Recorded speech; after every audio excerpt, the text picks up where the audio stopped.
നമസ്കാരം. ഇന്നത്തെ സമഗ്ര വാർത്താ ചിത്രവുമായി 9 PM ആരംഭിക്കുന്നു. ആദ്യം പ്രധാന വാർത്തകൾ. 100 ദിന കർമ്മ പരിപാടി പ്രഖ്യാപിച്ച് സർക്കാർ. അതീവ ദാരിദ്ര്യ നിർമ്മാർജ്ജനത്തിനും തൊഴിലവസരങ്ങൾ സൃഷ്ടിക്കുന്നതിനും മുൻഗണന. തദ്ദേശ സ്ഥാപനങ്ങൾ വഴി 5 ലക്ഷം തൊഴിലവസരങ്ങൾ. 20 ലക്ഷം അഭ്യസ്ത വിദ്യർക്ക് തൊഴിൽ ഉറപ്പാക്കും. കെ സുധാകരൻ പറ്റിയ എതിരാളിയാണോ എന്ന് കണ്ടറിയാമെന്ന് മുഖ്യമന്ത്രി.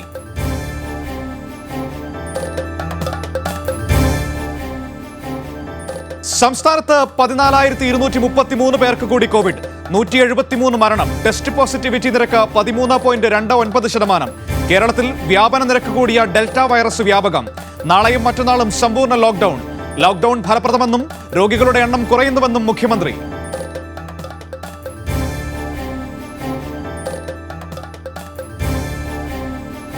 കേന്ദ്ര നേതൃത്വത്തിന് മുന്നറിയിപ്പുമായി കെ സുരേന്ദ്രൻ വിരുദ്ധർ.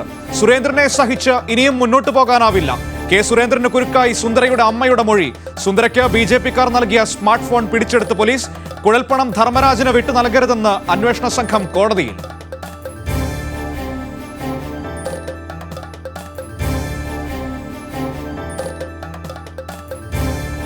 ലക്ഷദ്വീപ് അഡ്മിനിസ്ട്രേറ്റർക്കെതിരെ ഇടതുപക്ഷ MP-മാരുടെ അവകാശ ലംഘന നോട്ടീസ്. ഭരണകൂടത്തിന്റെ പ്രതികാര നടപടിയെ അവഗണിച്ച് ഐഷ സുൽത്താന. ജന്മനാടിനു വേണ്ടി പോരാട്ടം തുടരുമെന്ന് ഐഷയ്ക്ക് പിന്തുണയുമായി CPIM.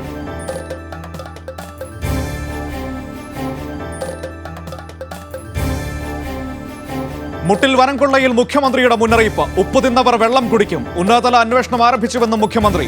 12 ദിവസത്തിനകം റിപ്പോർട്ട് നൽകാൻ നിർദ്ദേശം നൽകിയെന്ന് വനമന്ത്രി AK ശശീന്ദ്രൻ കൈരളി ന്യൂസിനോട്.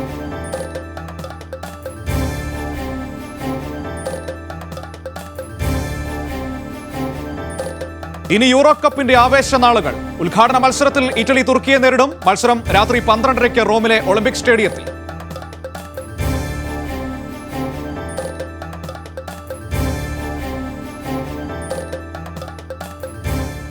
ഇന്നത്തെ സമഗ്രമായ വാർത്താ ചിത്രത്തിലേക്ക് കടക്കാം.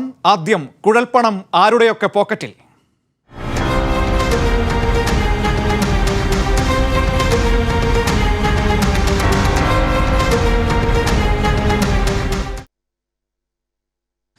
വിശദമായി നോക്കാം. കൊടകര BJP കുഴൽപ്പണക്കേസിൽ അന്വേഷണ സംഘത്തോട് കോടതി റിപ്പോർട്ട് ആവശ്യപ്പെട്ടു. ധർമ്മരാജന്റെ ഹർജിയിലാണ് നടപടി. ഈ മാസം 15-ന് റിപ്പോർട്ട് സമർപ്പിക്കണം. പണം ധർമ്മരാജന് വിട്ടു നൽകരുതെന്നാണ് അന്വേഷണ സംഘം കോടതിയിൽ ആവശ്യപ്പെടാൻ വേണ്ടി പോകുന്നത്. നോക്കാം വിശദമായ റിപ്പോർട്ടിലേക്ക്.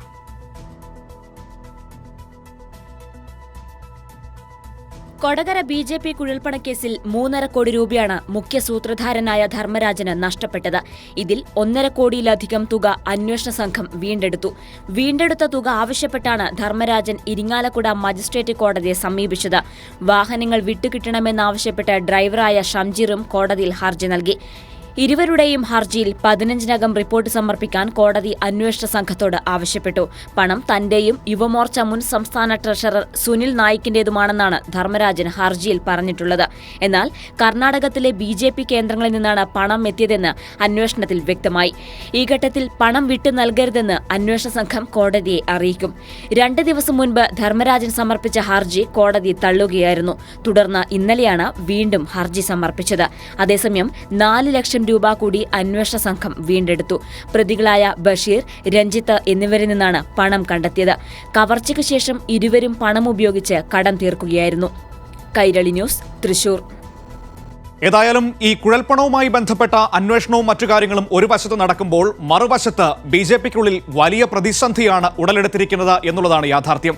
നേതാക്കളൊക്കെ പുറമെ കെ സുരേന്ദ്രനെ പിന്തുണച്ച് രംഗത്ത് വരുന്നുണ്ടെങ്കിൽ പോലും അവരുടെ പാർട്ടിക്കുള്ളിൽ സുരേന്ദ്രനെതിരെ വലിയ പടയൊരുക്കം നടക്കുന്നു എന്ന് വേണം മനസ്സിലാക്കാൻ. കഴിഞ്ഞ ദിവസം കെ സുരേന്ദ്രൻ ദേശീയ അധ്യക്ഷൻ JP നഡ്ഡയുമായി കൂടിക്കാഴ്ച നടത്തിയിരുന്നു.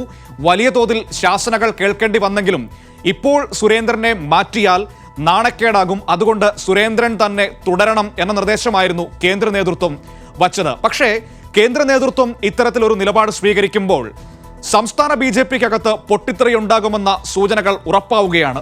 സുരേന്ദ്രനെ വെച്ച് മുന്നോട്ട് പോകാൻ സാധിക്കില്ലെന്ന് കേന്ദ്ര നേതൃത്വത്തോട് ആവർത്തിച്ച് കൃഷ്ണദാസ്, ഒപ്പം തന്നെ ശോഭാ സുരേന്ദ്രൻ വിഭാഗങ്ങൾ.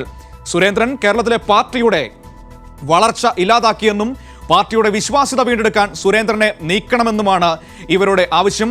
അതേസമയം തന്നെ സുരേന്ദ്രനെതിരായ നീക്കങ്ങൾ ശക്തമാക്കാൻ വേണ്ടി സുരേന്ദ്രൻ വിരുദ്ധ വിഭാഗങ്ങൾ, അതായത് PK കൃഷ്ണദാസിന്റെ നേതൃത്വത്തിലുള്ള വിഭാഗവും ഒപ്പം ശോഭാ സുരേന്ദ്രന്റെ നേതൃത്വത്തിലുള്ള വിഭാഗവും യോഗങ്ങൾ ചേരാൻ തീരുമാനിച്ചിരിക്കുകയാണ്. വലിയ പ്രതിസന്ധിയിലേക്ക് കെ സുരേന്ദ്രനും ഒപ്പം തന്നെ കേരളത്തിലെ BJPയും പോകുന്നു എന്ന് വേണം മനസ്സിലാക്കാൻ. കേരളത്തിൽ 2004 ശേഷം ഓരോ തെരഞ്ഞെടുപ്പിലും വോട്ട് ശതമാനം വർദ്ധിപ്പിച്ചുകൊണ്ട് വളർന്നുകൊണ്ടിരിക്കുന്ന BJPയുടെ ഏക സിറ്റിംഗ് സീറ്റ് നഷ്ടപ്പെടുത്തുകയും 4% വോട്ട് കുറയ്ക്കുകയും ചെയ്ത് കേരളത്തിലെ പാർട്ടിയുടെ വളർച്ച തടഞ്ഞ സംസ്ഥാന അധ്യക്ഷനെ വെച്ച് മുന്നോട്ട് പോകാൻ കഴിയില്ലെന്നാണ് കൃഷ്ണദാസ് ശോഭാ സുരേന്ദ്രൻ പക്ഷങ്ങൾ കേന്ദ്ര നേതൃത്വത്തെ അറിയിച്ചത്. കേരള BJP നേരിടുന്ന പ്രതിസന്ധികൾക്കിടയിൽ നേതൃമാറ്റം ഉചിതമാകുമോ എന്ന ദേശീയ നേതൃത്വത്തിന്റെ സന്ദേഹത്തിനിടയിലാണ് പ്രധാനമന്ത്രിക്കും അമിത്ഷാക്കും പരാതി നൽകിയ ഇരുവിഭാഗവും ഇപ്പോൾ JP നദ്ദക്കും കത്തയച്ചിരിക്കുന്നത്. കേരളത്തിലെ BJPയുടെ വിശ്വാസ്യത വീണ്ടെടുക്കാൻ പ്രസിഡന്റ് സ്ഥാനത്ത് നിന്നും സുരേന്ദ്രനെ മാറ്റിയേ തീരൂ എന്ന ശക്തമായ നിലപാടിലാണ് കൃഷ്ണദാസ് ശോഭാ പക്ഷങ്ങൾ. ദേശീയ നേതാക്കൾക്ക് കത്തെഴുതിയതിന് പിന്നാലെ മുരളീധര സുരേന്ദ്രൻ വിരുദ്ധ പക്ഷത്തെ പ്രധാന നേതാക്കൾ അടുത്തയാഴ്ച യോഗം ചേരുമെന്നും സൂചനയുണ്ട്. സഹായത്തിനായി സുരേന്ദ്രൻ സംസ്ഥാനത്തെ പല നേതാക്കളുടെയും പിന്തുണ തേടുന്നുണ്ട്. എന്നാൽ കൃഷ്ണദാസ് ശോഭാപക്ഷവും കടുത്ത നിലപാടിലേക്കാണ് നീങ്ങുന്നത്. വരും ദിനങ്ങളിൽ BJPക്കകത്തെ പ്രശ്നങ്ങൾ വലിയ പൊട്ടിത്തെറിയിലേക്ക് നീങ്ങാനാണ് സാധ്യത. PV കുട്ടൻ, കോഴിക്കോട്.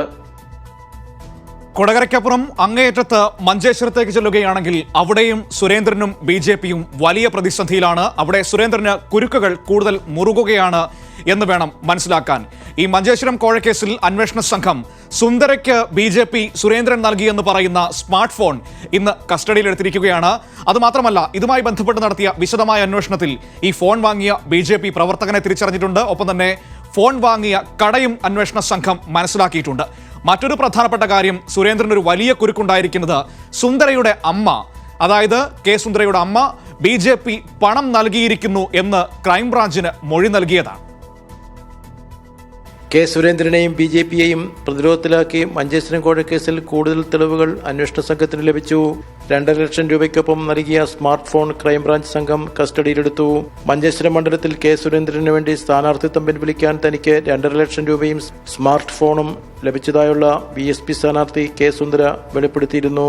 ഈ ഫോൺ സുന്ദരയിൽ നിന്നും ക്രൈംബ്രാഞ്ച് കസ്റ്റഡിയിലെടുത്തു. ഈ ഫോൺ വാങ്ങിയ മൊബൈൽ കട തിരിച്ചറിഞ്ഞു. നീർച്ചാലിലെ മൊബൈൽ പോയിന്റ് എന്ന കടയിൽ അന്വേഷണ സംഘം പരിശോധന നടത്തി. ഇവിടെ നിന്നും CCTV ദൃശ്യങ്ങളും അന്വേഷണ സംഘം ശേഖരിച്ചു.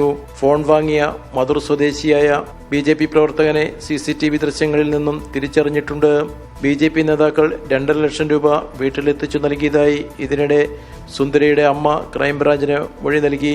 സുന്ദരയുടെ ബന്ധുവിൽ നിന്നും അന്വേഷണ സംഘം സാക്ഷിമൊഴി രേഖപ്പെടുത്തിയിട്ടുണ്ട്. അടുത്ത ഘട്ടത്തിൽ BJP പ്രവർത്തകരിലേക്കും നേതാക്കളിലേക്കും ക്രൈംബ്രാഞ്ച് അന്വേഷണം നീളുമെന്നാണ് സൂചന. കൈരളി ന്യൂസ്, കാസർഗോഡ്. കുറച്ച് ദിവസങ്ങൾക്ക് ശേഷം ഇന്ന് മുഖ്യമന്ത്രി മാധ്യമപ്രവർത്തകരെ കണ്ടു. പൊതുസമൂഹത്തെ മാധ്യമങ്ങളിലൂടെ അഭിസംബോധന ചെയ്തു. കഴിഞ്ഞ കുറച്ച് ദിവസങ്ങളായി നിയമസഭാ സമ്മേളനം നടക്കുന്നതുകൊണ്ട് മുഖ്യമന്ത്രി മാധ്യമങ്ങളോട് സംസാരിച്ചിരുന്നില്ല. പതിവുള്ള വാർത്താ സമ്മേളനം ഉണ്ടായിരുന്നില്ല. ഏതായാലും ഇന്ന് വാർത്താ സമ്മേളനം നടത്തിയപ്പോൾ സംസ്ഥാന സർക്കാരിന്റെ 100 ദിന കർമ്മ പരിപാടിയാണ് മുഖ്യമന്ത്രി പ്രഖ്യാപിച്ചിരിക്കുന്നത്. അതായത് ഈ മാസം 11 മുതൽ സെപ്റ്റംബർ 19 വരെയുള്ള 100 ദിവസങ്ങളിൽ നടപ്പാക്കേണ്ട, മുൻഗണന നൽകേണ്ട പരിപാടികളാണ് മുഖ്യമന്ത്രി പ്രഖ്യാപിച്ചിരിക്കുന്നത്. ആരോഗ്യം, വിദ്യാഭ്യാസം, സാമൂഹ്യ സുരക്ഷ എന്നീ മേഖലകളിൽ കൈവരിച്ച നേട്ടങ്ങൾ മുന്നോട്ട് കൊണ്ടുപോവുക, സാമ്പത്തിക വളർച്ച കൂടുതൽ വേഗത്തിലാക്കുക, തൊഴിലവസരങ്ങൾ സൃഷ്ടിക്കുക, അതിദാരിദ്ര്യം ഇല്ലാതാക്കുക എന്നിവയാണ് പദ്ധതിയിലൂടെ ലക്ഷ്യമിടുന്നതെന്ന് മുഖ്യമന്ത്രി പറഞ്ഞു. 100 ദിന പരിപാടിയിൽ പൊതുമരാമത്ത് വകുപ്പ്, റീബിൽഡ് കേരള ഇനിഷ്യേറ്റീവ്, കിഫ്ബി എന്നിവയിലൂടെ 2464.92 കോടി രൂപയുടെ പരിപാടികളാണ് സർക്കാർ നടപ്പിലാക്കുന്നത്. 20 ലക്ഷം അഭ്യസ്ത വിദ്യർക്ക് തൊഴിലവസരങ്ങൾ പ്രദാനം ചെയ്യുന്ന സുപ്രധാന പദ്ധതിയുടെ രൂപരേഖ KDISCന്റെ ആഭിമുഖ്യത്തിൽ പൂർത്തിയാക്കും. തദ്ദേശ സ്വയംഭരണ സ്ഥാപനങ്ങളുടെ തലത്തിൽ 1000-5 പേർക്ക് തൊഴിലവസരങ്ങൾ സൃഷ്ടിക്കുവാനുള്ള പദ്ധതിയുടെ കരട് തദ്ദേശ സ്വയംഭരണ സ്ഥാപനങ്ങൾ തയ്യാറാക്കും. വിവിധ വകുപ്പുകളുടെ കീഴിൽ ഉദ്ദേശം 77,350 തൊഴിലവസരങ്ങൾ സൃഷ്ടിക്കും. വിവിധ ബാങ്കുകൾ വഴി 5,898 കോടി രൂപയുടെ വായ്പ അനുവദിച്ചിട്ടുണ്ട്. സംസ്ഥാന വിഹിതം കൂടിച്ചേരുമ്പോൾ RKI പദ്ധതികൾക്കായി 8,425 കോടി രൂപ ലഭ്യമാകും. പ്രകടന പത്രിക നടപ്പാക്കാനുള്ളതാണ്. അതിൻ്റെ പുരോഗതി ഓരോ ഘട്ടത്തിലും ജനങ്ങൾ അറിയണം. ഇത് കഴിഞ്ഞ സർക്കാർ വിട്ടുവീഴ്ച കൂടാതെ തുടർന്ന സമീപനമാണ്. അതേ രീതി ഈ സർക്കാരും അവലംബിക്കും എന്ന ഉറപ്പിൻ്റെ ഭാഗം കൂടിയായി ഒരു കർമ്മ പരിപാടിക്ക് ഇന്ന് ജൂൺ 11 തുടക്കം കുറിക്കുകയാണ്. 100 ദിനങ്ങളിൽ 945.35 കോടി രൂപയുടെ 9 റോഡ് പ്രവൃത്തികൾ ആരംഭിക്കും. പൊതുമരാമത്ത് വകുപ്പ് ഈ 100 ദിനങ്ങളിൽ 1519.57 കോടി രൂപയുടെ പദ്ധതികൾ പൂർത്തീകരിക്കും. 200.10 കോടിയുടെ കിഫ്ബി റോഡ്, പാലം പദ്ധതികൾ 100 ദിവസത്തിനകം ഉദ്ഘാടനം ചെയ്യും. 12,000 പട്ടയങ്ങൾ വിതരണം ചെയ്യും. സ്കൂളുകളിൽ വിക്ടേഴ്സ് ചാനലിലൂടെ അധ്യാപകർക്ക് കുട്ടികളുമായി നേരിട്ട് സംവദിക്കുവാൻ കഴിയുന്ന ഓൺലൈൻ ക്ലാസുകൾ ആവിഷ്കരിച്ച് നടപ്പാക്കും. സുഭിക്ഷം സുരക്ഷിത കേരളം എന്ന ലക്ഷ്യത്തോടെ 25,000 ഹെക്ടറിൽ ജൈവ കൃഷി ആരംഭിക്കും. 90 സ്കൂൾ കെട്ടിടങ്ങൾ ഉദ്ഘാടനം ചെയ്യും. 43 ഹയർ സെക്കൻഡറി ലാബുകളും 3 ലൈബ്രറികളും തുറക്കും. ആലപ്പുഴ, തുരുത്തിപ്പുരം, അഴീക്കോട്, പറവണ്ണ, പാൽപ്പെട്ടി, പല്ലൂർ എന്നിവിടങ്ങളിൽ 6 മൾട്ടിപർപ്പസ് സൈക്ലോൺ ഷെൽട്ടറുകൾ സ്ഥാപിക്കും. 26.5 കോടി രൂപ ചിലവിലാണ് സ്ഥാപിക്കുന്നത്. വ്യവസായ സംരംഭകർക്ക് ഭൂമി ലീസിൽ അനുവദിക്കുവാൻ സംസ്ഥാന തലത്തിൽ ഏകീകൃത നയം പ്രഖ്യാപിക്കും. കുട്ടനാട് ബ്രാൻഡ് അരിമില്ലിന്റെ പ്രവർത്തനം തുടങ്ങും. കാസർഗോഡ് EML ഏറ്റെടുക്കും. വിദ്യാർത്ഥികളിൽ വായനാശീലം വളർത്തുന്നതിനായി വീടുകളിൽ പുസ്തകമെത്തിക്കുന്നതിന്റെ ഭാഗമായി വായനയുടെ വസന്തം പദ്ധതി ആരംഭിക്കും. ഇങ്ങനെ സർവ്വതല സ്പർശിയായ പദ്ധതികളാണ് 100 ദിന കർമ്മപരിപാടിയിലൂടെ സംസ്ഥാന സർക്കാർ നടപ്പിലാക്കുന്നത്. ഒക്ടോബർ 2 മുഴുവൻ വില്ലേജ് ഓഫീസുകളുടെയും സേവനം ഓൺലൈനാക്കും. 5 വർഷം കൊണ്ട് എല്ലാ വില്ലേജ് ഓഫീസുകളെയും സ്മാർട്ടാക്കുമെന്നും മുഖ്യമന്ത്രി പറഞ്ഞു. കൈരളി ന്യൂസ്, തിരുവനന്തപുരം. ഏതായാലും കുറച്ച് ദിവസങ്ങൾക്ക് ശേഷം ഇന്ന് പതിവ് വാർത്താ സമ്മേളനത്തിലെത്തിയപ്പോൾ മാധ്യമപ്രവർത്തകരുടെ വക നിരവധി ചോദ്യങ്ങളും ഉണ്ടായിരുന്നു മുഖ്യമന്ത്രിയോട്. പ്രധാനമായും മുഖ്യമന്ത്രിയോട് ഇന്ന് ചോദിക്കപ്പെട്ടത് ഈ മുട്ടിൽ മരം കൊള്ളയുമായി ബന്ധപ്പെട്ട വിഷയങ്ങൾ, ഒപ്പം തന്നെ കുഴൽപ്പണക്കേസുമായി ബന്ധപ്പെട്ട് BJP നേതാക്കളുടെ പ്രതികരണങ്ങൾ, കേസന്വേഷണവുമായി ബന്ധപ്പെട്ടിട്ടുള്ള ഇപ്പോൾ നടന്നുകൊണ്ടിരിക്കുന്ന സംഭവങ്ങൾ, ഇതൊക്കെയായി ബന്ധപ്പെട്ടിട്ടുള്ള ചോദ്യങ്ങളായിരുന്നു മുഖ്യമന്ത്രിയോട് ചോദിച്ചത്. മുട്ടിൽ മരം കൊള്ളയുമായി ബന്ധപ്പെട്ട കേസിലാണെങ്കിൽ ഇത് ഉന്നതതല സമിതിയെ കൊണ്ട് അന്വേഷിപ്പിക്കുമെന്ന് മുഖ്യമന്ത്രി പറഞ്ഞു. അതുമാത്രമല്ല, ഉപ്പ് തിന്നവർ അവർ ആരൊക്കെയാണേലും വെള്ളം കുടിക്കട്ടെ എന്നായിരുന്നു മുഖ്യമന്ത്രിയുടെ മറുപടി. കുഴൽപ്പണക്കേസിൽ കുറ്റവാളികളുടെ വേവലാതിയാണ് BJP നേതാക്കൾ കാണിക്കുന്നതെന്നും മുഖ്യമന്ത്രി മാധ്യമപ്രവർത്തകരുടെ ചോദ്യങ്ങൾക്ക് മറുപടിയായി പറയുകയുണ്ടായി.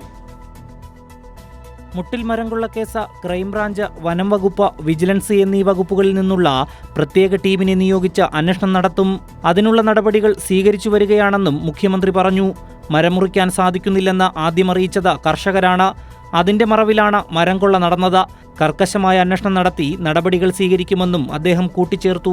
ആ കാര്യങ്ങൾ ആരാണോ ഉപ്പ് തിന്നത് അവർ വെള്ളം കുടിക്കുമെന്നുള്ളതാണ് ഇപ്പോൾ വരുന്ന അനുഭവം. അവരെ സംബന്ധിച്ച് ഒരു വിട്ടുവീഴ്ചയും സർക്കാരിൻ്റെ ഭാഗത്തുനിന്നുണ്ടാവില്ല. കർക്കശമായ നടപടികളിലേക്ക് തന്നെ സർക്കാർ നീങ്ങുകയാണ്. അന്വേഷണം നടക്കട്ടെ. കാര്യങ്ങളിൽ കുഴൽപ്പണക്കേസിൽ അന്വേഷണം പുരോഗമിക്കുകയാണ്.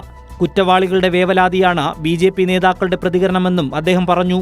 അന്വേഷണം നേരിടുന്ന ആളുകൾ അവർക്കുണ്ടാകുന്ന വേവലാതിയാണ് ഇതിലൂടെ പ്രകടമായിട്ടുള്ളത്. ഇതിൽ CPIM പ്രത്യേകമായൊരു നിലപാടെടുത്തിട്ടില്ല. സർക്കാർ ഒരു പ്രത്യേക വിരോധപരമായ നിലപാടെടുത്ത് സ്വീകരിക്കുന്ന നടപടിയല്ല. കണ്ണൂർക്കാരനായ പുതിയ KPCC നേതാവ് തനിക്കൊത്ത എതിരാളിയാണോ എന്ന മാധ്യമപ്രവർത്തകരുടെ ചോദ്യത്തിനും മുഖ്യമന്ത്രി കൃത്യമായ മറുപടി തന്നെ നൽകി. പോലൊരാളാണ് ഇവിടെ ആവശ്യം എന്ന് അവർക്ക് തോന്നിയതിൻ്റെ ഭാഗമായി അത് നിശ്ചയിച്ചിട്ടുണ്ടെങ്കിൽ അത് അവരുടെ ഗുണത്തിനാണ് എന്ന് അവർ കാണുന്നതിൻ്റെ ഭാഗമായിട്ടാവില്ല. അതിനെപ്പറ്റി ഞാനെന്ത് പറയാനാണ്? അതെല്ലാം കണ്ടറിയാൻ പോകുന്ന പോലെയല്ലേ. എന്തിനാണ് അതിനെപ്പറ്റി ഇപ്പം തന്നെ ഒരു പ്രതികരണം നടത്തുന്നത്? കൈരളി ന്യൂസ്, തിരുവനന്തപുരം. ലക്ഷദ്വീപ് എന്ന ശാന്തിയുടെയും സമാധാനത്തിൻ്റെയും പച്ചത്തുരുത്തായിരുന്ന പ്രദേശം ഇന്ന് അശാന്തിയുടെ ഒരു ദ്വീപായി മാറിയിരിക്കുകയാണ്. ഏറ്റവും പ്രധാനപ്പെട്ട കാര്യമായി നമ്മുടെ മുൻപിലേക്ക് വരുന്നത് ഐഷ സുൽത്താനയുമായി ബന്ധപ്പെട്ട കാര്യങ്ങളാണ്. ഐഷ സുൽത്താനയ്ക്കെതിരെ രാജ്യദ്രോഹ കുറ്റം ചുമത്തിയത് നമ്മൾ കഴിഞ്ഞ ദിവസങ്ങളിൽ വലിയ വാർത്തയായി കണ്ടതാണ്. ഒരു ചാനൽ ചർച്ചയിൽ പറഞ്ഞ ഒരു വാക്കിൻ്റെ പേരിലാണിപ്പോൾ അവർക്കെതിരെ ഈ രാജ്യദ്രോഹ കുറ്റം ചുമത്തിയിരിക്കുന്നത്. ഏതായാലും ഈ കേസുമായി ബന്ധപ്പെട്ട് ഈ മാസം 20 പോലീസ് സ്റ്റേഷനിൽ ഹാജരാകാൻ ആവശ്യപ്പെട്ടിരിക്കുകയാണ് കവരത്തി പോലീസ്. ഐഷയ്ക്ക് ഇതുമായി ബന്ധപ്പെട്ടവർ നോട്ടീസ് നൽകിയിരിക്കുന്നു. ഐഷയ്ക്കെതിരെ രാജ്യദ്രോഹ കുറ്റം ചുമത്തി ഇന്നലെയാണ് ലക്ഷദ്വീപ് പോലീസ് കേസെടുത്തത്. ചാനൽ ചർച്ചയ്ക്കിടെ ജൈവായുധം എന്ന വാക്കുപയോഗിച്ചതിൻ്റെ പേരിലായിരുന്നു ഐഷ സുൽത്താനയ്ക്കെതിരെ പോലീസ് കേസെടുത്തത്. ഇന്ത്യൻ ശിക്ഷാ നിയമം 124A, 153B പ്രകാരം രാജ്യദ്രോഹ കുറ്റമാണ് ഐഷയ്ക്കെതിരെ ചുമത്തിയത്. തുടർ നടപടികൾക്കായി പോലീസ് സ്റ്റേഷനിൽ ഹാജരാകാൻ നോട്ടീസ് നൽകിയിരിക്കുകയാണ് കവരത്തി പോലീസ്. ഈ മാസം 20 നേരിട്ട് ഹാജരായി വിശദീകരണം നൽകണമെന്നാണ് ആവശ്യം. ജാമ്യമില്ലാ വകുപ്പുകൾ പ്രകാരമുള്ള കുറ്റങ്ങൾ ചുമത്തിയിരിക്കുന്നതിനാൽ ഐഷയെ പോലീസിന് അറസ്റ്റ് ചെയ്ത് ജയിലിലടയ്ക്കാം. പോലീസ് നടപടിക്കെതിരെ ദ്വീപിൽ പ്രതിഷേധം ശക്തമാണ്. ദ്വീപിനായി ശബ്ദിക്കുന്നവരെ നിശബ്ദരാക്കാനാണ് ശ്രമമെന്ന് ലക്ഷദ്വീപ് MP മുഹമ്മദ് ഫൈസൽ കൈരളി ന്യൂസിനോട് പറഞ്ഞു. രാജ്യദ്രോഹ കുറ്റത്തിന് കേസെടുക്കുക എന്ന് പറഞ്ഞത് ഒരിക്കലും അത് നല്ല നടപടിയല്ല. അത് ഒരു വ്യക്തിപരമായിട്ടുള്ള ഒരു പേടിപ്പെടുത്തുക അല്ലെങ്കിൽ അധിനിവേശത്തിനെതിരെ പ്രതികരിക്കുന്നവരെ ഈ രീതിയിൽ പോലീസ് കേസുകളിൽ കുടുക്കി ഒന്ന് ബുദ്ധിമുട്ടിക്കുക എന്നുള്ള ഉദ്ദേശത്തോടു കൂടി തന്നെയാണെന്നുള്ളതാണെന്ന് മനസ്സിലാവുമല്ലോ, എല്ലാവർക്കും മനസ്സിലാവുന്ന കാര്യമല്ലേ. ഈ മാസം 7-ന് ചാനൽ ചർച്ചയ്ക്കിടെയാണ് ലക്ഷദ്വീപ് അഡ്മിനിസ്ട്രേറ്ററെ ബയോ വെപ്പൺ എന്ന് ഐഷ സുൽത്താന വിശേഷിപ്പിച്ചത്. ചാനൽ ചർച്ചയിൽ പങ്കെടുത്ത BJP പ്രതിനിധി പരാമർശം പിൻവലിക്കണമെന്നാവശ്യപ്പെട്ടെങ്കിലും ആയിഷ തയ്യാറായിരുന്നില്ല. ഇതിനെ തുടർന്നാണ് BJP പരാതി നൽകിയതും രാജ്യദ്രോഹ കുറ്റം ചുമത്തി ആയിഷയ്ക്കെതിരെ പോലീസ് കേസെടുത്തതും. ഹാജരാകാനാവശ്യപ്പെട്ട് നോട്ടീസ് നൽകിയതോടെ കർശന നടപടിയിലേക്ക് കടക്കുന്നു എന്ന സൂചന നൽകുകയാണ് ലക്ഷദ്വീപ് ഭരണകൂടം.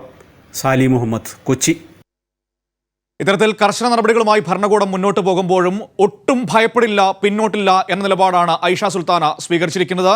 ലക്ഷദ്വീപ് അഡ്മിനിസ്ട്രേറ്റർ പ്രഫുൽ പട്ടേലിനെ വിമർശിച്ചതിന് തനിക്കെതിരെ രാജ്യദ്രോഹ കുറ്റം ചുമത്തപ്പെട്ട സംഭവത്തിൽ അവർ പ്രതികരിച്ചിരിക്കുന്നു. ഫേസ്ബുക്കിലൂടെയാണ് പ്രതികരിച്ചത്. കേസ് കൊടുത്ത BJP നേതാവ് ലക്ഷദ്വീപുകാരനാണ്. അദ്ദേഹം ജനിച്ച മണ്ണിനെ ഒറ്റിക്കൊടുക്കുമ്പോൾ താൻ ജനിച്ച മണ്ണിന് വേണ്ടി പൊരുതിക്കൊണ്ടിരിക്കുമെന്ന് ഐഷ പറഞ്ഞു. തളർത്തിയാൽ തളരാൻ വേണ്ടിയല്ല ഞാൻ നാടിനു വേണ്ടി ശബ്ദമുയർത്തിയത്. എൻ്റെ ശബ്ദം ഇനിയാണ് ഉച്ചത്തിൽ ഉയരാൻ പോകുന്നതെന്നും ഐഷ ഫേസ്ബുക്ക് പോസ്റ്റിൽ കുറിച്ചു. അതേസമയം തന്നെ ഇടതു MPമാർക്ക് ലക്ഷദ്വീപ് സന്ദർശിക്കാൻ അനുമതി നൽകാത്ത അഡ്മിനിസ്ട്രേറ്റർ പ്രഫുൽ പട്ടേലിനെതിരെ ഇടതു MPമാർ പാർലമെന്റിന്റെ ഇരുസഭകളിലും അവകാശ ലംഘനത്തിന് നോട്ടീസ് നൽകി. കോവിഡ് മാനദണ്ഡങ്ങൾ പാലിച്ച് ദ്വീപിൽ ഔദ്യോഗിക സന്ദർശനം നടത്താൻ കത്തു നൽകിയ MPമാർക്ക് മറുപടി നൽകാൻ ദ്വീപ് ഭരണകൂടം തയ്യാറായില്ല. ഇത് പാർലമെന്റ് അംഗങ്ങളോടുള്ള അവഹേളനമാണ്. രാജ്യത്തെ ഏത് സർക്കാർ വകുപ്പും MPമാരുടെ കത്തുകൾക്ക് നിശ്ചിത സമയത്തിനുള്ളിൽ മറുപടി നൽകണം എന്നതാണ് നിലനിൽക്കുന്ന കീഴ്വഴക്കം. എന്നാൽ ഇതുണ്ടായില്ല. ഈ നടപടികളെല്ലാം ലക്ഷദ്വീപ് ഭരണകൂടം സ്വീകരിക്കുന്നത് പ്രഫുൽ ഖോഡ പട്ടേൽ എന്ന അഡ്മിനിസ്ട്രേറ്ററുടെ ആജ്ഞകൾ മൂലമാണ്. അതിനാൽ ലക്ഷദ്വീപ് അഡ്മിനിസ്ട്രേറ്ററോട് പാർലമെന്റ് വിശദീകരണം തേടണമെന്നും ഗുരുതരമായ കൃത്യവിലോപം കാണിച്ച മുഴുവൻ ആളുകൾക്കെതിരെയും ശക്തമായ നടപടികൾ സ്വീകരിക്കണമെന്നും ഇടത് MPമാർ ആവശ്യപ്പെട്ടു. ഐഷ സുൽത്താനയ്ക്കെതിരെ രാജ്യദ്രോഹ കുറ്റം ചുമത്തിയതിൽ ശക്തമായി പ്രതിഷേധിക്കുന്നതായി CPIM ലക്ഷദ്വീപ് കമ്മിറ്റി. ഐഷ സുൽത്താനയ്ക്ക് CPIM സഹായവും സംരക്ഷണവും നൽകും. ഐഷ സുൽത്താന പ്രതിയായ കേസ് CPIM ലക്ഷദ്വീപ് കമ്മിറ്റി ഏറ്റെടുത്ത് നടത്തും. ലക്ഷദ്വീപ് ജനതയ്ക്ക് പിന്തുണ അറിയിച്ച് സംയുക്ത ട്രേഡ് യൂണിയൻ സംസ്ഥാന വ്യാപകമായി ഐക്യദാർഢ്യ സംഗമങ്ങൾ സംഘടിപ്പിച്ചു. കൊച്ചിയിലെയും കോഴിക്കോട്ടെയും ലക്ഷദ്വീപ് അഡ്മിനിസ്ട്രേഷൻ ഓഫീസുകൾക്ക് മുൻപിലും കേന്ദ്ര സർക്കാർ ഓഫീസുകൾക്ക് മുൻപിലുമാണ് പരിപാടികൾ നടന്നത്. കോഴിക്കോട് എളമരം കരീം MP സംഗമം ഉദ്ഘാടനം ചെയ്തു. ലക്ഷദ്വീപിൽ കേന്ദ്ര സർക്കാർ നടപ്പാക്കുന്നത് ഭരണഘടനാ വിരുദ്ധവും ജനാധിപത്യ വിരുദ്ധവുമായ നയങ്ങളാണെന്ന് അദ്ദേഹം പറഞ്ഞു.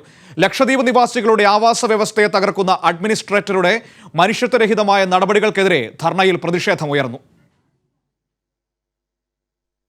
ബന്ധപ്പെട്ട പുതിയ വാർത്തകൾ കൂടി വന്നുകൊണ്ടിരിക്കുകയാണ്. ലക്ഷദ്വീപുമായി ബന്ധപ്പെട്ട വിഷയങ്ങളിൽ BJPക്കുള്ളിൽ തന്നെ വലിയ പ്രതിസന്ധി ഉണ്ടായിരിക്കുന്നു എന്നാണ് മനസ്സിലാക്കാൻ വേണ്ടി കഴിയുന്നത്. BJPയുടെ അവിടുത്തെ സെക്രട്ടറി ഉൾപ്പെടെ 12 പേർ പാർട്ടിയിൽ നിന്ന് രാജിവച്ചിരിക്കുന്നു എന്ന വാർത്തയാണ് ഇപ്പോൾ പുറത്തേക്ക് വരുന്നത്.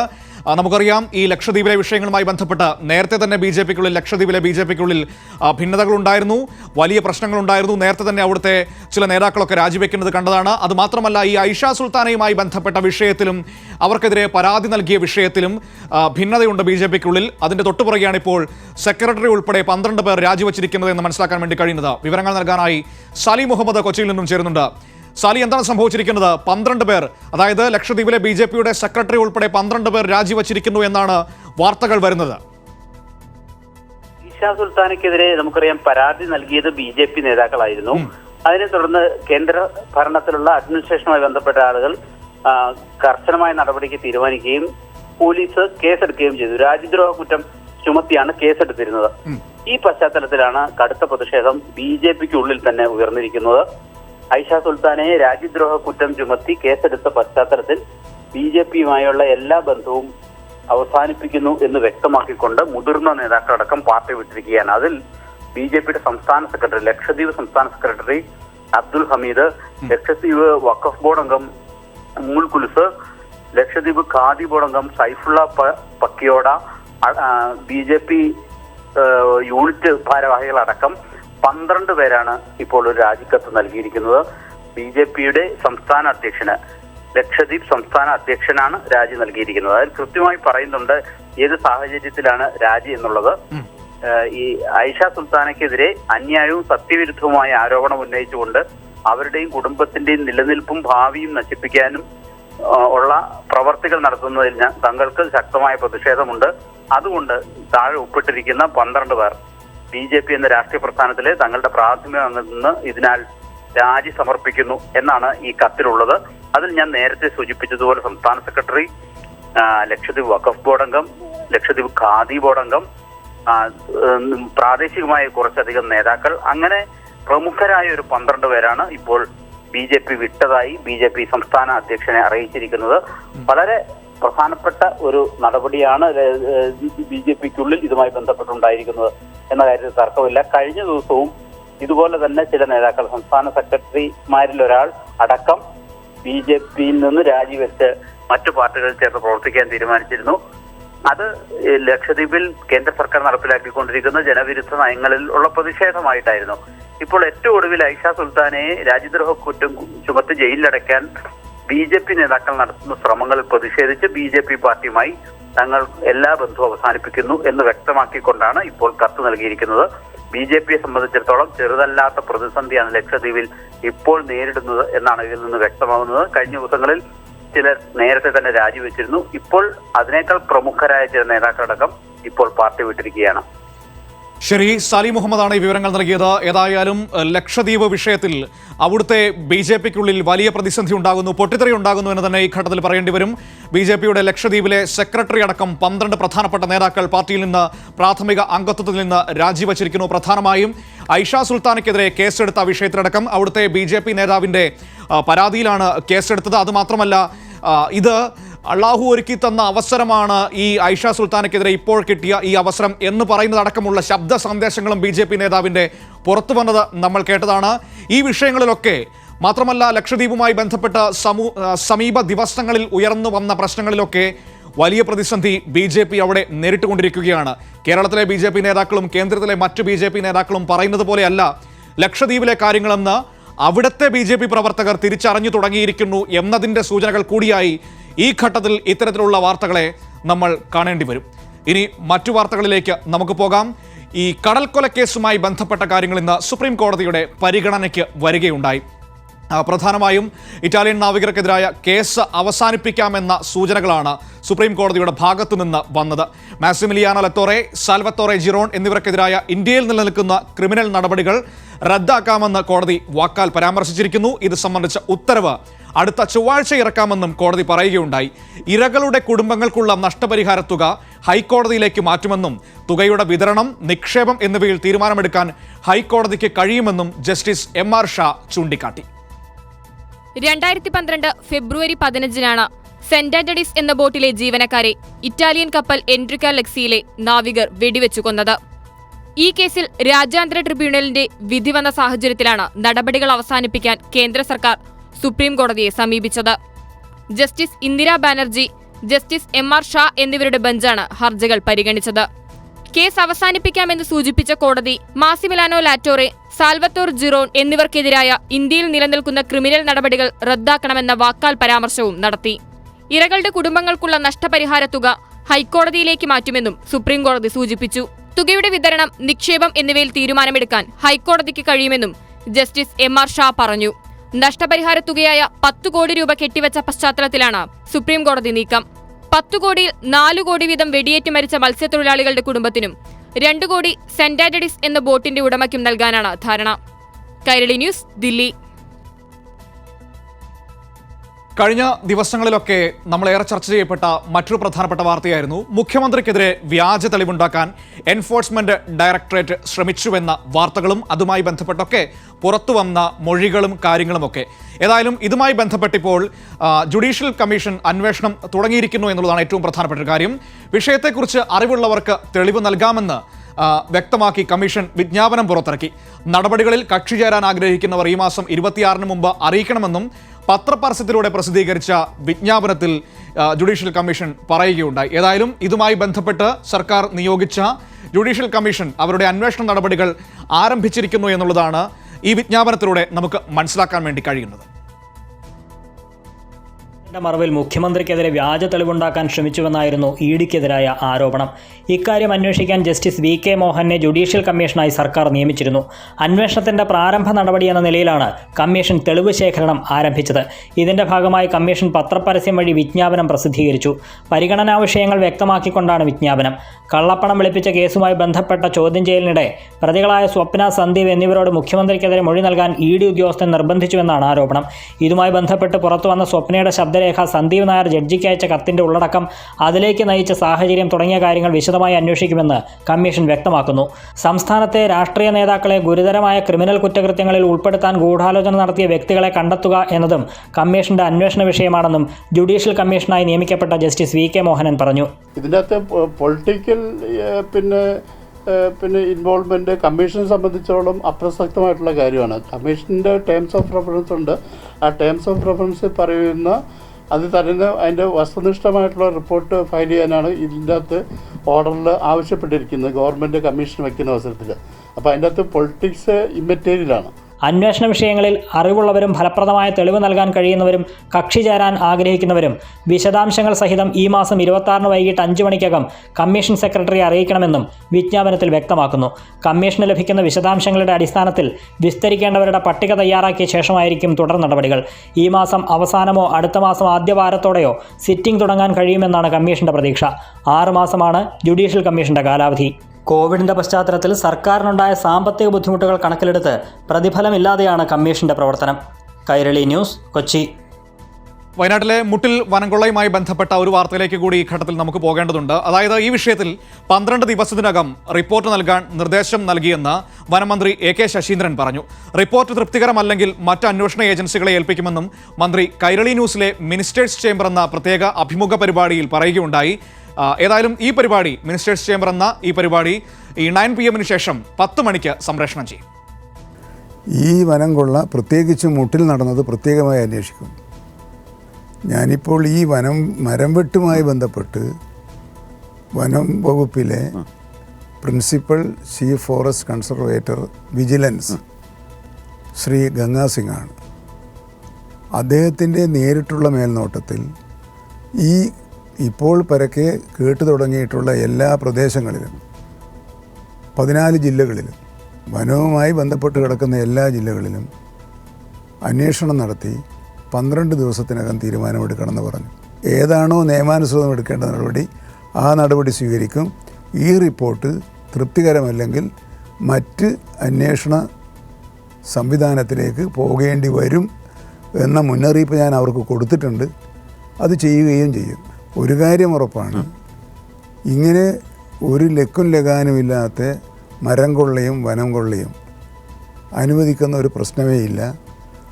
ആരുടെയെങ്കിലും സ്വാധീനത്തിന് വഴങ്ങി ആരെയെങ്കിലും രക്ഷിക്കാൻ വനം വകുപ്പോ റവന്യൂ വകുപ്പോ സർക്കാരോ ശ്രമിക്കുകയില്ല എന്ന ഉറപ്പ് ഈ നാട്ടിലെ ജനങ്ങൾക്ക് ഞാൻ നൽകുകയാണ്.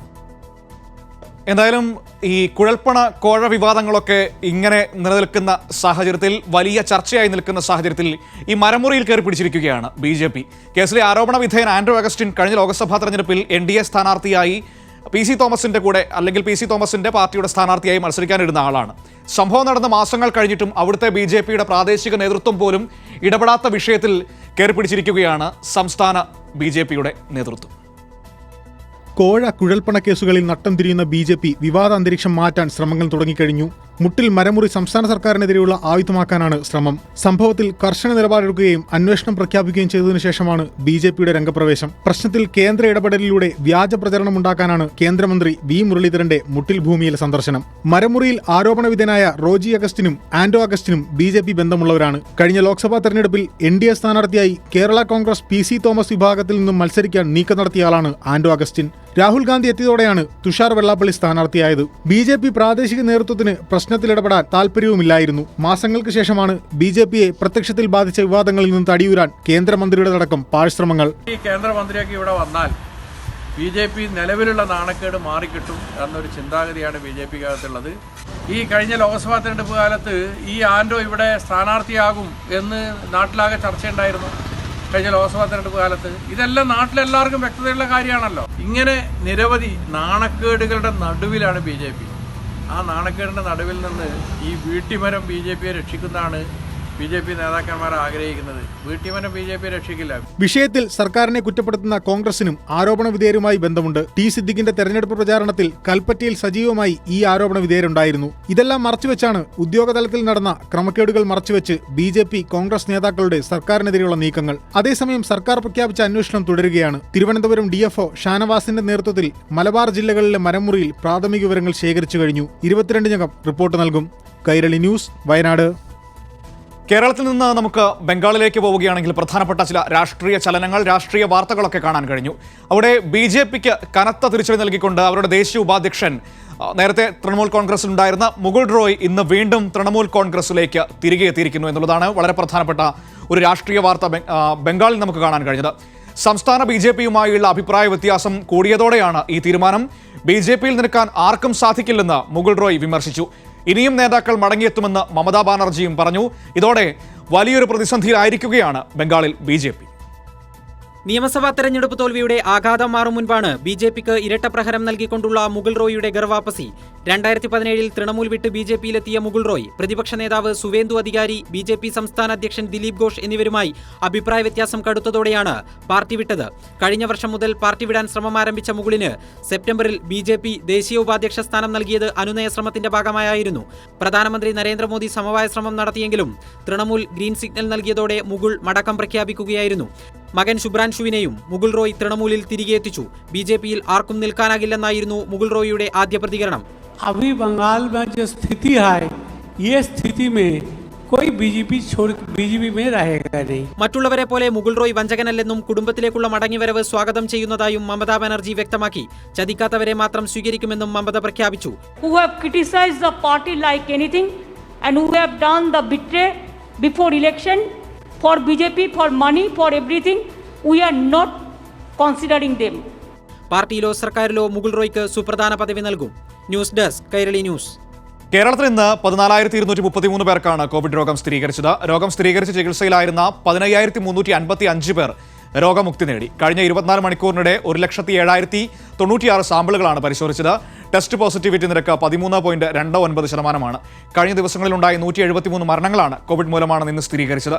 ഇതോടെ ആകെ മരണം 10,804 ഇന്ന് 5 പുതിയ ഹോട്ട്സ്പോട്ടുകളാണുള്ളത്. 20 പ്രദേശങ്ങളെ ഹോട്ട്സ്പോട്ടിൽ നിന്നും ഒഴിവാക്കിയിട്ടുണ്ട്. നിലവിലാകെ 880 ഹോട്ട്സ്പോട്ടുകളാണ് ഉള്ളത്. അതേസമയം നമുക്ക് രാജ്യത്തെ കണക്കുകൾ കഴിഞ്ഞ 24 മണിക്കൂറിനിടെ നോക്കുകയാണെങ്കിൽ തുടർച്ചയായ 4ാം ദിവസവും 1 ലക്ഷത്തിൽ താഴെ കോവിഡ് കേസുകളാണ് റിപ്പോർട്ട് ചെയ്യപ്പെട്ടിരിക്കുന്നത്. 91,702 കേസുകളാണ് കഴിഞ്ഞ ദിവസം റിപ്പോർട്ട് ചെയ്തത്. 3,403 മരണങ്ങളും റിപ്പോർട്ട് ചെയ്തു. 1,34,580 പേർ കഴിഞ്ഞ ദിവസം രോഗമുക്തി നേടി. ഒപ്പം തന്നെ രാജ്യത്ത് വാക്സിൻ സ്വീകരിച്ചവരുടെ സ്ത്രീ പുരുഷ അനുപാതം എടുക്കുകയാണെങ്കിൽ അതിൽ സ്ത്രീകൾ കുറവാണ് എന്നാണ് അറിയാൻ വേണ്ടി കഴിയുന്നത്. പക്ഷേ കേരളത്തിൻ്റെ കണക്ക് നേരെ മറിച്ചാണ്. ഇവിടെ പുരുഷന്മാരെക്കാൾ കൂടുതൽ സ്ത്രീകൾ വാക്സിൻ എടുത്തു കഴിഞ്ഞിരിക്കുന്നു എന്നാണ് മനസ്സിലാക്കാൻ വേണ്ടി കഴിയുന്നത്. നമുക്ക് കാണാൻ കഴിയും പുതിയ കേസുകൾ കഴിഞ്ഞ 24 മണിക്കൂറിനിടെ 91,702, രോഗമുക്തി 1,34,580, മരണം 3,403, TPR 7-ൽ താഴെയായി എത്തിയിരിക്കുന്നു എന്നുള്ളതും വളരെ പ്രധാനപ്പെട്ട ഒരു കാര്യമായി രാജ്യത്തിൻ്റെ കോവിഡ് സാഹചര്യം നോക്കുമ്പോൾ നമ്മുടെ മുന്നിൽ നിൽക്കുകയാണ്. രാജ്യത്ത് പ്രതിദിന കോവിഡ് രോഗബാധിതരുടെ എണ്ണം കുറയുന്നു. 91,702 പേർക്കാണ് ഇന്നലെ മാത്രം രാജ്യത്ത് രോഗം സ്ഥിരീകരിച്ചത്. തുടർച്ചയായ 4ാം ദിവസവും രാജ്യത്തെ പ്രതിദിന കണക്ക് 1 ലക്ഷത്തിൽ താഴെയാണ് റിപ്പോർട്ട് ചെയ്തത്. കഴിഞ്ഞ ദിവസം 3,403 പേരാണ് കോവിഡ് ബാധിച്ചു മരണപ്പെട്ടത്. തുടർച്ചയായ 28ാം ദിവസവും രാജ്യത്ത് പ്രതിദിന കേസിനേക്കാൾ ഉയർന്ന രോഗമുക്തി നിരക്കാണ് രേഖപ്പെടുത്തിയത്. ഇന്നലെ 1,34,580 പേർ കോവിഡ് രോഗമുക്തി നേടി. ഇതോടെ രാജ്യത്തെ ആക്റ്റീവ് കേസുകളുടെ എണ്ണം 11 ലക്ഷത്തോളമായി കുറഞ്ഞു. കോവിഡ് 2ാം തരംഗത്തിൽ മാത്രം 2 ലക്ഷത്തിലധികം ആളുകൾക്കാണ് കോവിഡ് രോഗബാധ മൂലം ജീവൻ നഷ്ടപ്പെട്ടത്. 2000-ലധികം കോവിഡ് മരണമാണ് മാർച്ച് 1-ന് ശേഷം പ്രതിദിനം റിപ്പോർട്ട് ചെയ്തത്. 3,63,029 കോവിഡ് മരണങ്ങളാണ് രാജ്യത്ത് ഇതുവരെ റിപ്പോർട്ട് ചെയ്തിട്ടുള്ളത്. രാജ്യത്ത് കോവിഡ് വാക്സിനേഷൻ സ്വീകരിക്കുന്നതിൽ സ്ത്രീകൾ പിറകിലാണെന്ന് കണക്കുകൾ. ദേശീയ അനുപാതമനുസരിച്ച് 1000 പുരുഷന്മാർ വാക്സിനേഷൻ സ്വീകരിക്കുമ്പോൾ 854 സ്ത്രീകൾ മാത്രമാണ് ഷോട്ട് സ്വീകരിക്കുന്നത്. കണക്കുകൾ അനുസരിച്ച് വാക്സിൻ സ്വീകരിക്കാൻ സ്ത്രീകൾ മുന്നോട്ട് വരുന്നില്ലെന്നാണ് കാണിക്കുന്നത്. എന്നാൽ കേരളത്തിൽ വാക്സിൻ സ്വീകരിച്ചവരുടെ ലിംഗാനുപാതത്തിൽ സ്ത്രീകൾ പുരുഷന്മാരെക്കാൾ വാക്സിൻ സ്വീകരിച്ചു. 1000 പുരുഷന്മാർക്ക് 1087 എന്നീ അനുപാതത്തിലാണ് സ്ത്രീകൾ വാക്സിൻ സ്വീകരിച്ചത്. കേരളത്തെ കൂടാതെ ഛത്തീസ്ഗഡിലും സ്ത്രീകളാണ് കൂടുതൽ വാക്സിൻ സ്വീകരിച്ചത്. അതേസമയം ആരോഗ്യ മന്ത്രാലയത്തിന് കീഴിലുള്ള director general of health services 5 വയസ്സിൽ താഴെയുള്ള കുട്ടികൾക്ക് മാസ്ക് വേണ്ട എന്നതുമായി ബന്ധപ്പെട്ട് മാർഗനിർദ്ദേശം പുറത്തിറക്കി. 6 മുതൽ 11 വയസ്സ് വരെയുള്ള കുട്ടികൾക്ക് ഡോക്ടറുടെയോ രക്ഷിതാക്കളുടെയോ മേൽനോട്ടത്തിൽ മാസ്ക് ഉപയോഗിക്കാം. 12 വയസ്സിന് മുകളിലുള്ളവർ മുതിർന്നവരെ പോലെ തന്നെ മാസ്ക് ധരിക്കണം. 18 വയസ്സിന് താഴെയുള്ള കുട്ടികളിൽ റെംഡെസിവിർ മരുന്ന് ഉപയോഗിക്കരുതെന്നും നിർദ്ദേശത്തിലുണ്ട്. കുട്ടികളിലെ ഓക്സിജൻ നില പരിശോധിക്കാൻ 6 മിനിറ്റ് വാക്ക് എന്ന പരിശോധന രീതിയും DGHS നിർദ്ദേശിച്ചു. കൈരളി ന്യൂസ്, ദില്ലി. കോവിഡ് 2ാം തരംഗത്തിന്റെ ഭീഷണിയിൽ നിന്നും മോചിതരാവുകയാണ് സംസ്ഥാനമെന്ന് മുഖ്യമന്ത്രി പറഞ്ഞു. പൂർണ്ണമായും ആശ്വസിക്കാവുന്ന ഒരു സമയമായിട്ടില്ല എന്നും മുഖ്യമന്ത്രി ഓർമ്മിപ്പിച്ചു. കോവിഡ് മഹാമാരിയുടെ 2ാം തരംഗം ഉയർത്തിയ ഭീഷണിയുടെ രൂക്ഷതയിൽ നിന്നും നമ്മൾ പതുക്കെ മോചിതരാകുന്ന സാഹചര്യമാണ് ഉള്ളത്. രോഗികളുടെ എണ്ണത്തിലും രോഗവ്യാപനത്തിൻ്റെ തോതിലും കുറവ് വന്നിട്ടുണ്ട്. ആശുപത്രികളിലുള്ള തിരക്കും കുറയുന്ന സ്ഥിതിവിശേഷമുണ്ട്. ലോക്ക്ഡൗൺ ഫലപ്രദമായി നടപ്പിലാക്കാൻ സാധിച്ചതുകൊണ്ടും ജനങ്ങൾ പൂർണ്ണമായി അതുമായി സഹകരിച്ചതുകൊണ്ടുമാണ് രോഗവ്യാപനം ഈ തോതിൽ നിയന്ത്രിക്കാൻ നമുക്ക് കഴിഞ്ഞത്. മറ്റ് പ്രദേശങ്ങളുമായി താരതമ്യം ചെയ്യുമ്പോൾ മെച്ചപ്പെട്ട രീതിയിൽ മരണസംഖ്യ കുറച്ചു നിർത്താനും സംസ്ഥാനത്തിന് കഴിഞ്ഞിട്ടുണ്ട്. പക്ഷേ സംസ്ഥാന സർക്കാരിൻ്റെ മറ്റൊരു പ്രധാനപ്പെട്ട നിലപാട് ഇന്ന് മുഖ്യമന്ത്രി പറയുകയുണ്ടായി. അതായത് ഫയലുകൾ മരിച്ച രേഖകളാവരുത്, തുടിക്കുന്ന ജീവിതമാകണമെന്ന് മുഖ്യമന്ത്രി പറഞ്ഞു. വില്ലേജ് ഓഫീസുകളിൽ ഗുണപരമായ മാറ്റം അനിവാര്യമെന്നും കാലാനുസൃതമായ മാറ്റങ്ങളോട് പൊരുത്തപ്പെടാൻ ജീവനക്കാർ തയ്യാറാകണമെന്നും മുഖ്യമന്ത്രി പിണറായി വിജയൻ പറഞ്ഞു. സംസ്ഥാനത്തെ വില്ലേജ് ഓഫീസർമാരുടെ യോഗത്തിൽ സംസാരിക്കുകയായിരുന്നു അദ്ദേഹം.